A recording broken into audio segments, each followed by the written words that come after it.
The Battle of Guandu, fought in the year 200 AD, is one of the most significant military engagements in Chinese history. It was a clash of titans, a decisive confrontation between two of the most powerful warlords of the late Eastern Han dynasty, Cao Cao and Yuan Shao. This battle not only determined the fate of northern China but also set the stage for the rise of one of history's most legendary figures. Today, we explore the story of the Battle of Guandu, its origins, its dramatic events, and its lasting impact. By the early 3rd century, the Han dynasty was in decline. The central government had lost control, and the empire was divided among rival warlords, each vying for dominance. Among these warlords, Yuan Shao was the most powerful. He controlled much of northern China, including the fertile plains of Hebei, and commanded a massive army. Cao Cao, on the other hand, was a rising star.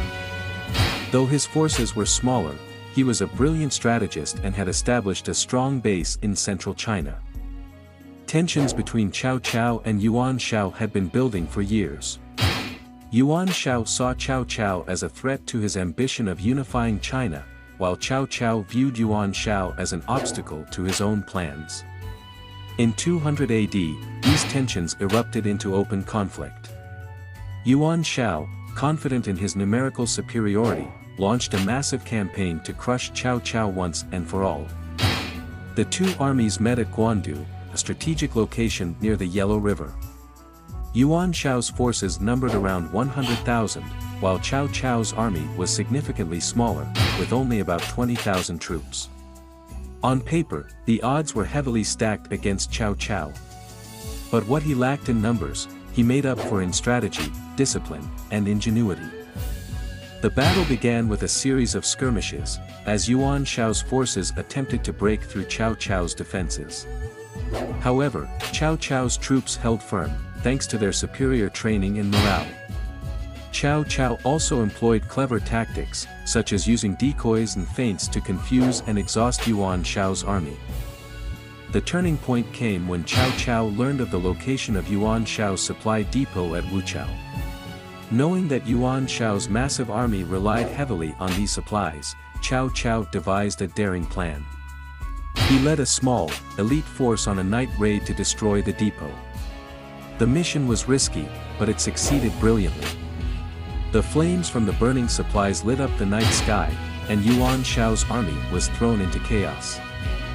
With their supplies gone, Yuan Shao's troops began to desert or surrender.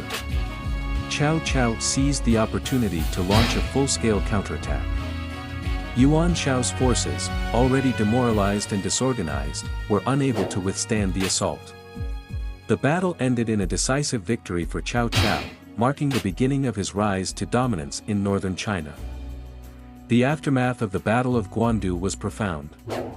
Yuan Shao's power was broken, and he died shortly after the battle, leaving his territories in disarray. Cao Cao, on the other hand, emerged as the most powerful warlord in China. He consolidated his control over the north and continued his campaign to unify the empire. The Battle of Guandu is often studied as a classic example of how superior strategy and leadership can overcome overwhelming odds. It showcased Cao Cao's brilliance as a military commander and set the stage for the eventual formation of the Three Kingdoms. Today, the Battle of Guandu stands as a testament to the power of ingenuity, determination, and vision.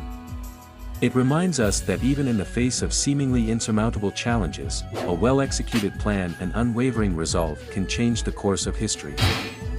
And so, the story of the Battle of Guandu comes to an end, a story of ambition, strategy, and the relentless pursuit of victory. Its